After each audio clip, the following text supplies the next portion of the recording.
What's up, guys, and welcome to the AfterYouth Podcast, the podcast for young adults by young adults. My name is Garrett Vess, and this is my co-host, Josh Cave. Thank you so much for listening today. Today we want to look at a really important challenge facing young adults, losing your purpose.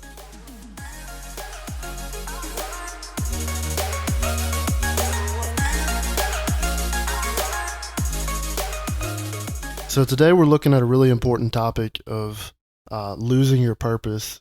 And this is something that I know I've faced a lot of. I think, Garrett, you faced a little bit of this in, losing your purpose, trying to find it, trying to figure out, where you fit in the world. So you faced something like this before, Garrett? Oh yeah, for sure. Very recently, I feel like I faced it, so this is something I've been excited about to talk about. I kind of feel the same way. Like, this is something that I've been going through recently as well, which stinks because, we talk about it so openly. But at the same time, it's cool because we get to share with you guys something that's really important to us and something that we're legitimately dealing with. What does losing your purpose look like? And I spent a lot of time these past couple weeks thinking about that and kind of the emotions and the feelings tied to it, because so often we face problems and we face things and we respond, we respond with frustration, anxiety, we lash out to family members, a lot of the feelings and the things that we deal with come across in our everyday world. So some of the feelings that come with losing your purpose and kind of what it looks like is you can have frustration, jealousy, emptiness, hopelessness about your future, and meaninglessness. You can be frustrated whenever other people succeed. You can be jealous because they're doing better than you are in some area of life. And I think at the core of it is you feel this emptiness. You feel this, my life doesn't matter. Who I am doesn't matter. I'm just working some stupid job just to pay my bills, and nothing I'm doing is making any difference in the world. And I think it's really important to clarify early on today that every single one of us have faced those feelings at one time or another. It's not just you. It's not just me. All of us have gone through this kind of stage of life. So I wanted to kind of go into a story about my own life and some of the things that I've faced real specifically. I was thinking about it and thinking about my life, and I'm 24 years old at the time of this recording, and there's a lot of things that I have. Me and my wife, we're not bad off, we're not poor or anything like that. We have a house, we have cars that are pretty new. We have money in the bank. We have plenty of things. So there are things that I have, that from the outside would look really, really impressive. But there are a lot of things that I look back on my life and things that I don't have, or things that I wish I would have accomplished, things I wish I could have done. And it's hard because you look back on life and you see those mistakes and you see failures and you see all those different things.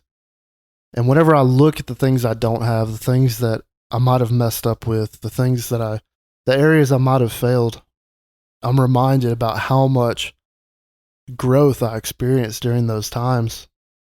One time in particular, and I've shared this in preaching, in conversations, one of the most meaningful times in my life where I experienced failure and it led me to growth was after I youth pastored at my first church. I started this church, I might not even been 19 yet. If I was 19, I was just freshly 19. I had just left my first year of college at Evangel. So I took this youth pastor position. I was there for a little over a year, and I stepped away from this position and I resigned. But I was 19 years old. I had left school. I had left this position that I wanted so badly. I'd always wanted to pastor, and youth pastoring was, I'm not saying it was a stepping stone by any means, but it was kind of that first step in my ministry. And so all of a sudden, I'm completely out of this. I'm there trying to go through these emotions. I'm working this job that doesn't mean anything to me. And so I'm 19 years old, feeling like I've lost my purpose. The very thing I wanted to do with my life had just gone up in flames, and I didn't know what to do with myself. I didn't know how to deal with it. And this was not just for a couple of days. This wasn't for a week. I felt really bad. This was for months that I struggled with what my purpose was, why I was on this earth. And frankly, I was mad about it. I felt alone. I felt hurt by God, by people. And I really felt like I had nowhere to go. And there were times that I would literally get into these like yelling matches with God in the car, where I was mad, I was irritated. I was like, God, why am I here? Why is this going on? Could you not have saved me the trouble? You couldn't have left me at school. You couldn't have done this or that. Why am I in the position I'm in? But what I was going through was real. It was real pain, real struggle, real frustration. And what you're going through is real too. Garrett, in your life, I know you've been around a lot of young adults, a lot of people kind of in this same age group as us. What have you seen from those young adults that are going through a lack of purpose? How do they act? How do they talk? What are their kind of emotions during this time? So I'm going to kind of give my opinion based off things I've dealt with, because I've definitely felt this in my life.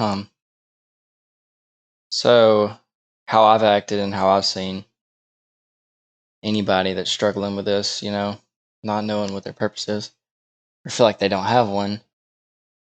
I know that they can tend to be, and this is something that everybody goes through. That's something I've gone through. So I'm not taking shots at anybody, but yeah, for sure, they tend to live life, and I'm gonna try to say this the right way, because tend to live life just kind of carefree, don't really care what's going on. One thing I've seen a lot of people be very lazy. I know this isn't like super spiritual. It's just super, super true though. I could definitely see that. One thing with me, when I was in this kind of place, I was not doing like anything, it felt like. And so kind of talked to my parents. I was like, look, I got to get a schedule. Got to get something kind of rolling for me. So I started working, and I was in school, but I was just going to school. Wasn't really doing anything. Not that I wasn't just being completely like lazy and stuff, but I wasn't doing anything. So I had to get myself kind of on a schedule. I don't know. I just think that, when you feel like you don't have a purpose, you're in this place where you're like, well, nothing I really do even matters. So why do anything? And so, I mean, I know that was kind of, it felt like it was all over the place for me. But it's kind of just like their actions are saying, I don't care because I don't have a purpose. And I can definitely see where you're coming from in that whenever something happens and you lose what mattered, you lose what you were focused on, what your goal was, like you have to almost reset. And I think a lot of people, if they don't have another goal to go after, if they don't have some other purpose to chase, then it's like you said, like they get lazy. It's not because they want to be lazy, they just don't have anything meaningful, They don't have anything like, they're not chasing after anything. They don't have anything they're striving to get. So yeah. And I wanted to kind of go off of that. And I think we can kind of glean from what we've said so far that a lot of people deal with this. But I want you to know truly how commonplace it is. I was doing some research for this, and I kind of wondered to myself how many people really struggle with losing their purpose. And I found an article on Healthline, and they explained that there's actually there's actually a name for dealing with issues with your purpose. It's called purpose anxiety.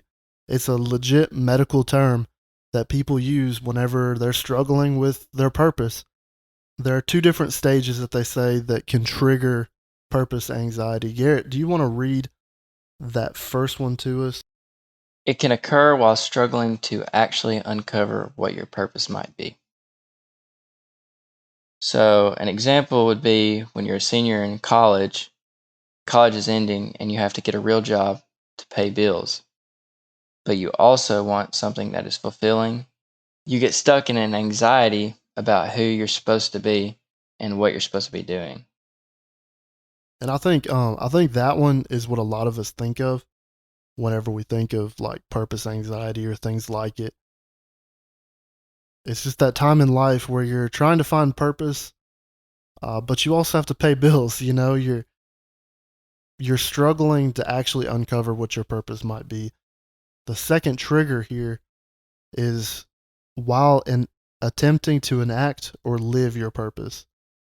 So an example of this would be when you have the right job or the right title, but you still have trouble feeling like you're good enough or that you're really living in your purpose. So some people like would talk about this in terms of like the imposter syndrome, where you're in the right place and you're doing the right things, but maybe you don't feel like you're good enough, and so you feel like you're fooling people and people are going to find out that you're a phony, or you're not feeling like the thing that you were hoping for was really fulfilling. Like you put your purpose in the wrong things, maybe.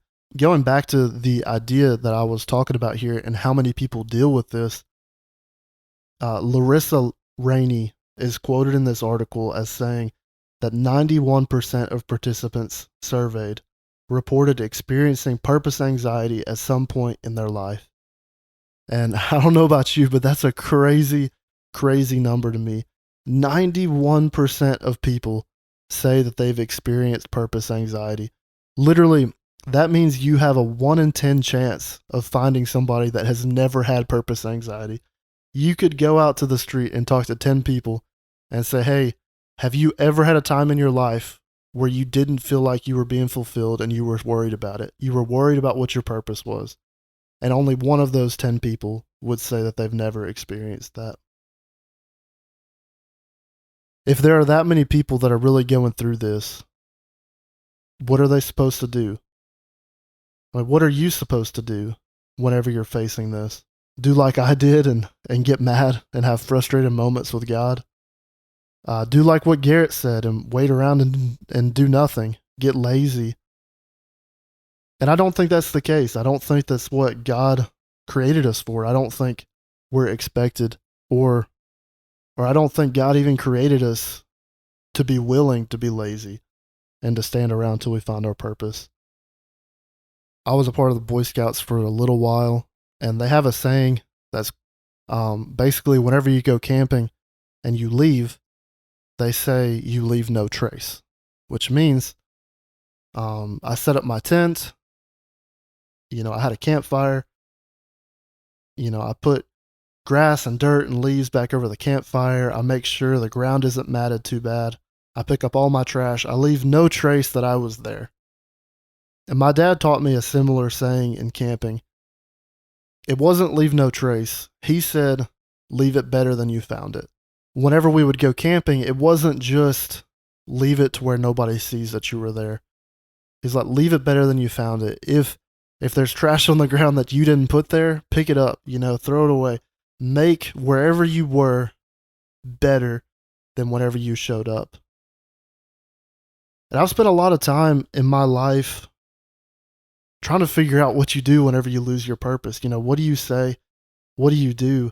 And this is what I've really kind of come to. I think that this helps us picture how we're supposed to live our lives during these times where we don't have much purpose. And I think we have to leave our life, our world, our family, and our friends better than we found them. Maybe this is just me, but I focus a lot on what my future is going to look like. I'm very goal-oriented. Garrett could tell you even about this podcast, like I'm very focused on the next task at hand and almost to a fault. I get very caught up in what the next thing is, trying to better my life, trying to better my future. And I think sometimes I get so focused on 20 years down the road that whenever I lose my purpose, whenever I lose a position, I lose a job, or something happens, I get so stuck in the mud about it. I feel like I'm never going to achieve anything because my end goal is no longer making progress. But what if instead of worrying so much about the big picture, worrying so much about 20 years from now, what if we took every single day that we lived and we said, I'm going to end this day and leave everything I touch better than I found it. I'm going to be a better friend. I'm going to work hard. And I'm going to let my work be the best quality that I can make it. And whenever we do that, whenever we focus on those things, on the things we can handle, it changes our perspective. If I walk into work and say, okay, my job stinks right now, everything about it is no fun. I'm not saying that's the case, but if it was, and I was just having a really hard time at work, and I said, okay, I'm not going to focus on the bad. I'm just going to focus on what I can do to make my workplace better. How would that change my perspective? Like, that would make me so much more conscious of like, okay, I'm making a difference in the world because I made my workplace better. Go back to my example of being in the church and then I walked away from this position. What if I looked at my life and said, who can I impact for the kingdom of God today? I lost my position in the church, so I'm not preaching every week. But how can I impact the kingdom of God? Who can I talk to? Who can I witness to? And I think that would have changed my perspective from I need a position to lead to going back to how can I help? How can I matter regardless of what position I'm in? But more than just this being, this is Josh's idea for how to get better. I think this is backed up by Scripture, and I believe that God honors people that are willing to be faithful in the little things. In Luke chapter 16, verse 10, it says, whoever can be trusted with very little can also be trusted with much. And whoever is dishonest with very little will also be dishonest in much. That means that if you're able to be faithful with a job you don't like, with school you're not enjoying, with maybe a relationship that's really difficult, if you can be faithful through all that and serve God and try to leave a place better than you found it, I believe that God honors us and He gives us a better position. Just real quickly, I think of the story of Joseph in the Old Testament. He had a great life. He had everything going for him. He was his dad's favorite, and then he was thrown into a pit, and he was sold as a slave. And so what did he do? He didn't sit down there and be lazy and be whiny and be like, why am I here? He didn't do like what I did, where I was frustrated. The Bible doesn't say he yelled at God. What it says is that he started working diligently, and he became so favored in his work that he got promoted and promoted and promoted. Then he got thrown in prison. He didn't throw in the towel. He kept working. He got promoted and promoted and promoted until he got called up out of the prison right into the king's palace. And I think that's the perspective that we have to have is, yeah, my situation stinks. I just lost my job. I lost my purpose. I don't know why God put me here, but I'm going to be faithful and I'm going to live every day like it matters. I'm going to do everything I do like it matters because it does. So I kind of want to switch gears here and talk about this with Garrett, and we're just going to kind of have a dialogue about losing your purpose, how we've dealt with it, different things like that, some of the things we talked about today. So Garrett, having heard the statistics and the reason that we feel a certain way when we lose our purpose, and we've kind of offered a solution here. What are some of your thoughts? What are your thoughts on the solution that we offered? Well, first off, I just think it's crazy, like the statistics of this. Like, Oh, definitely. it's absolutely insane. And a lot of times I think in statistics, I think a lot of people, not a lot of people, majority are going to vote like, yeah, yeah, no. Yeah. But there's a lot of people that are like, I don't want people knowing I struggle with that. But to have 91% on there already, I'm not saying that there might not be absolutely any more, but there's a good chance there's more than that Yeah. for sure. Anyways, ultimately, and you're going to hear this a lot from me and you, I'm sure, but ultimately, the solution is always Jesus. Just look at all the people God used in the Bible. There's too many to name. There's plenty of people that thought, okay, I've done this. I can't be used by God. But then you think about it, like, just one example, like, look at all this. Look how amazing everyone views David. We talked about it in church this morning. Yeah. The Star of David is on the flag, Israel. There's no way he didn't think, what have I done? I literally had this man killed, slept with a woman that's not my wife, Literally somebody else's wife. that I had killed. There's no telling what was going on in his head. And like you said, to after all of that, you've got to think, I've lost everything. There's no way that I can recover from this. And if nothing else, your legacy would be messed up, right? Yeah. And then 2,000 years later, 4 to 6,000 years later, the Star of David is still on the flag. Like, he's still The greatest king. Yeah. Country. It's just, the solution, you got to start. You start with Jesus, stay with Jesus, and with Jesus. And, but first thing, like, I would say just get in the Word. You'll continue to grow as you get in the Word, but then start having time for prayer or worship. Whatever you got to do, you got to start somewhere.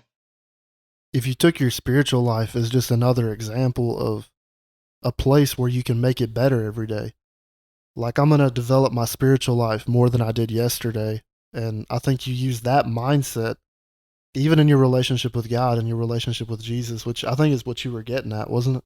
Yeah, I struggle with this, and I need to make a better routine of consistently, like, I might one morning, all worship music just blasting, and then next day it's like, I got time, I gotta get to work.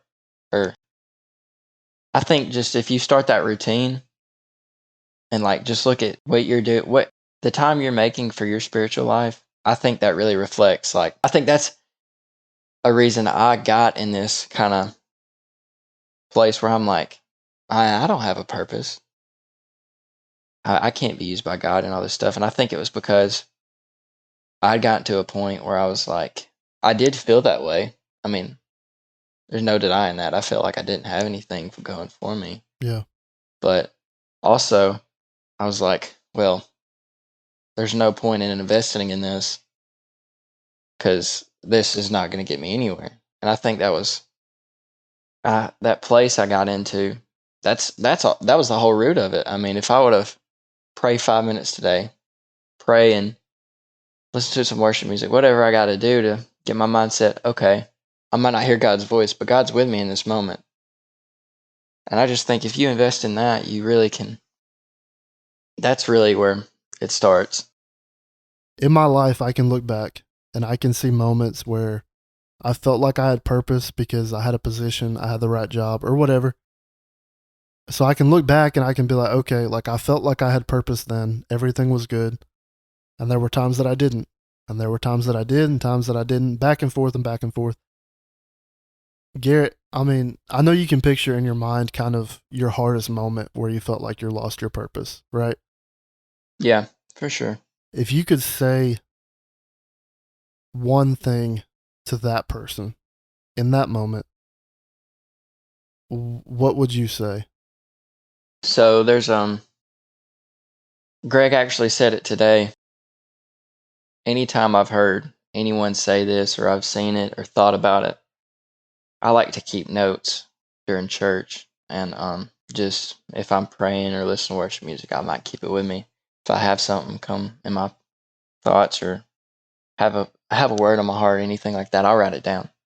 But anytime I hear this quote right here, and I don't know who said it first, but I wish I had my notebook right here with me. But I would say, you're alive and you're breathing right now. So God's still got a purpose for your life. That's good. Because I've had so many moments, and I can think about it just, man, especially being in school and not knowing what to major in and all that different stuff. I've had these moments where I'm like, man, there's nothing out there for me.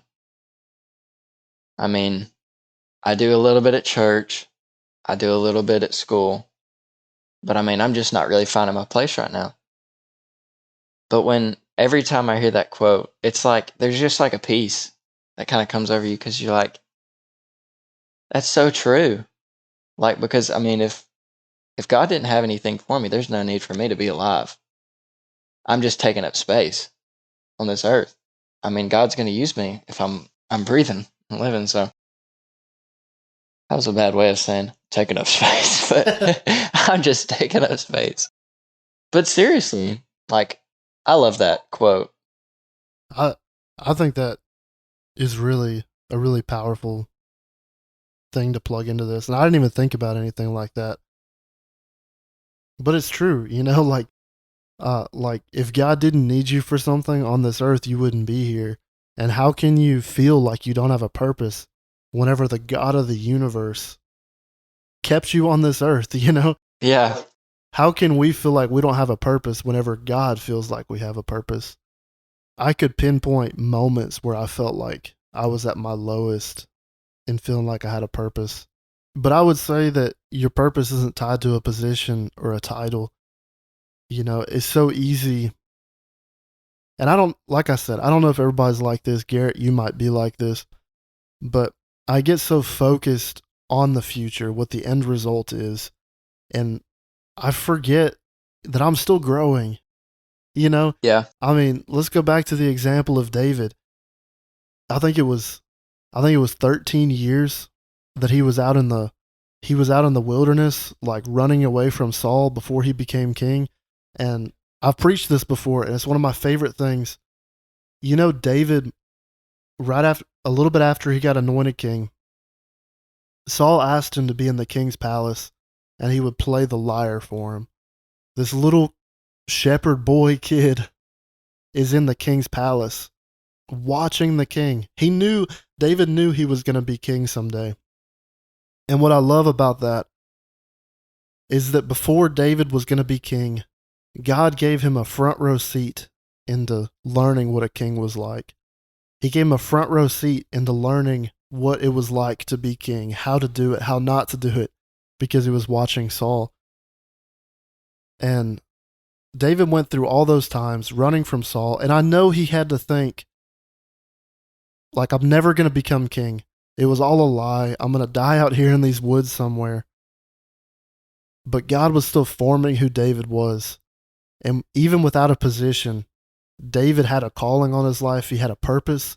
And whenever his position came open, he jumped at it and he served with everything he had. And he served with everything he knew how to do. Everything God had taught him in those 13 years, he began to use once he became king. And I think even if you don't have the position you want, you don't have the job you want, you feel like you're not serving God in a powerful enough way, quote, with my air quotes, even if you don't feel like where you're at right now is where you want to be, God is using this time in your life to develop you into the person you're supposed to be, into the person that he needs for that position. And I think you have to keep that in mind whenever there are good times and especially when there are bad times. So I guess kind of to summarize what we've said today, and I hope all of this has helped you. We've walked through what it looks like, what it feels like whenever you lose your purpose. The statistics behind it, that 91% of people have gone through losing your purpose at some point. And to take every day, not just one at a time, but to make them matter. Take time in your spiritual life, especially whenever you feel like you've lost your purpose. Take that time. Press after God.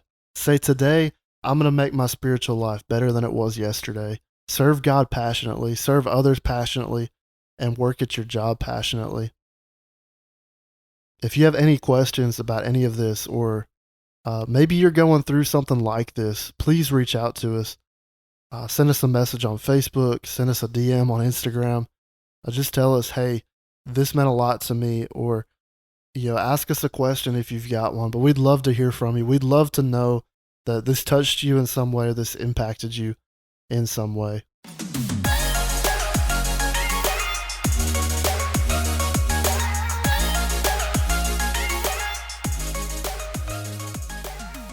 Thank you so much for listening and being a part of our community.